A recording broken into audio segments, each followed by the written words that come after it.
Hey everyone, this is Matt. Just wanted to jump on and share some interesting concepts that I was kind of mulling over after reading an article about the um, the potential of having oh what is it a fully digital U.S. dollar, as Michelle Shen from USA Reports of January 25th, 2022. Um, I think it's a really good concept, but I don't feel with the idea of having tangible currencies backed by either a Federal Reserve or the US Treasury Department that it's going to be enough to instill confidence in the use of the digital currency. So where I kind of see this is going to close the gap is if we quickly review just what's the difference between the two bills, right? So I poked around, and apparently there's this long-standing history about the Gold Reserve Act of 1934, how there's the difference between uh, what I'm used to seeing, which is a Federal Reserve note, and how there was a silver certificate and the differences between the two. So just as a refresher for people who are not familiar with this issue, apparently Federal Reserve note is backed by the Feds, Federal Reserve, the central bank, and then you have money that is backed by the U.S. Department of Treasury. Okay, that's fine. That's fine. I just wanted you to see that there is a difference. And basically, if you're going to introduce a new digital currency, it's strongly recommended that we leverage all of the technology possible on the blockchain to instill confidence in the use of digital currency. So what the heck do I mean by that? Well, all we're doing now is just analyzing and closing the gap between the use of the digital currency and deploying something like a non-fungible token. So for those of you who are not familiar with what a non-fungible token, it's called an NFT. For those who are in blockchain and that kind of technology, that's a very familiar thing. Basically, you can create an object, be it a piece of art, and it's unique. And because you insert it into the blockchain, now there is a uniqueness to it that cannot be replicated. That's important. So when designing and creating a currency, I think it's just as important for at least the US Treasury's concerns to create an NFT that looks like a 3D model of a real currency. So let me see if I can pull up my Lucid chart to kind of, the one that I whipped up, and kind of display what that looks like.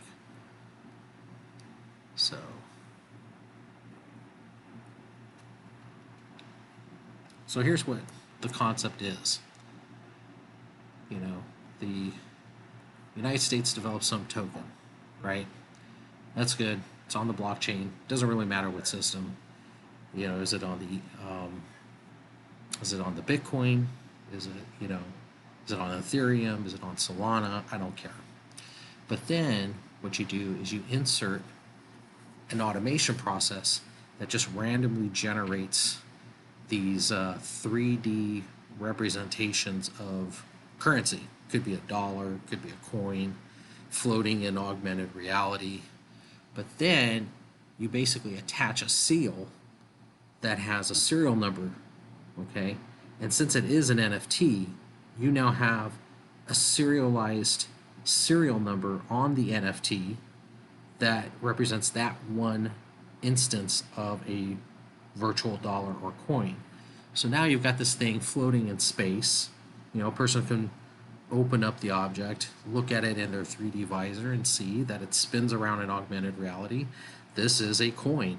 It could be of any denomination. I don't care. It could be $1 million, $500, whatever.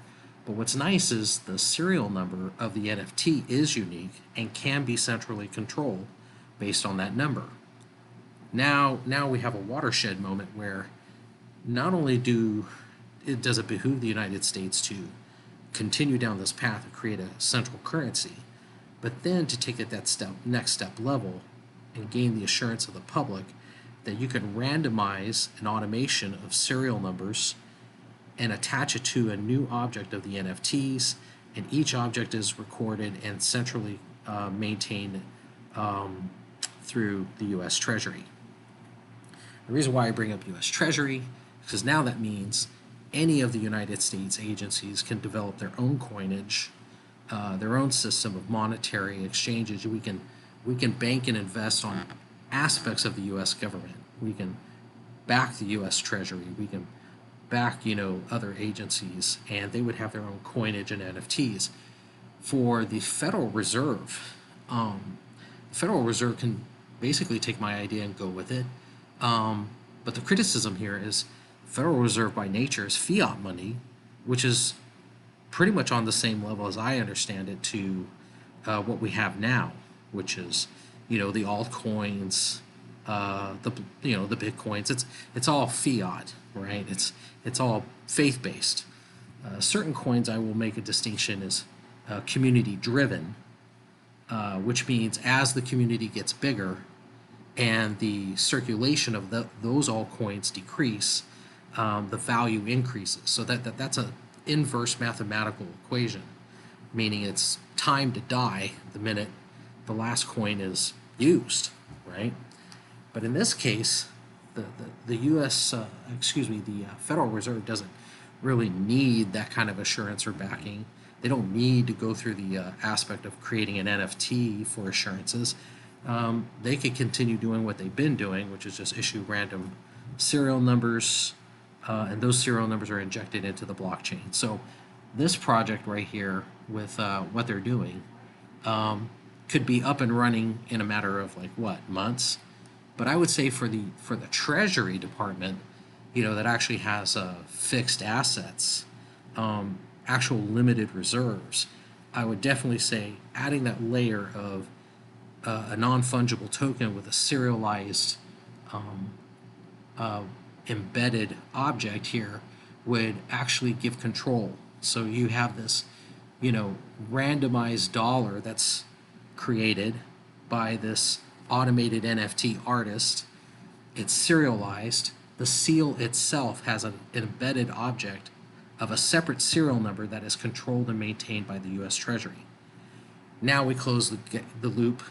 Now everything is, I think, from just a humble person just looking at the way things are kind of lining up, I think that closes the gap and makes the digital currency viable. Because now you save money on printing the money. You save money on maintaining the money. It's now controlled digitally. So you've got a system that can replace the old antiquated system of carrying money around.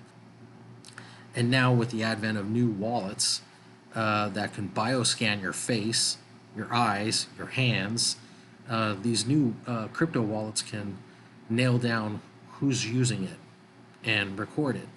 So this is all the technology that makes perfect sense in this day and age. And I think that with just a little bit of tweaking with what the feds are doing, Federal Reserve is doing, I think the U.S. Department of Treasury can stand to make a really good product here using NFTs and serializing those seals in the NFT. Okay, that's about it. Thanks for listening.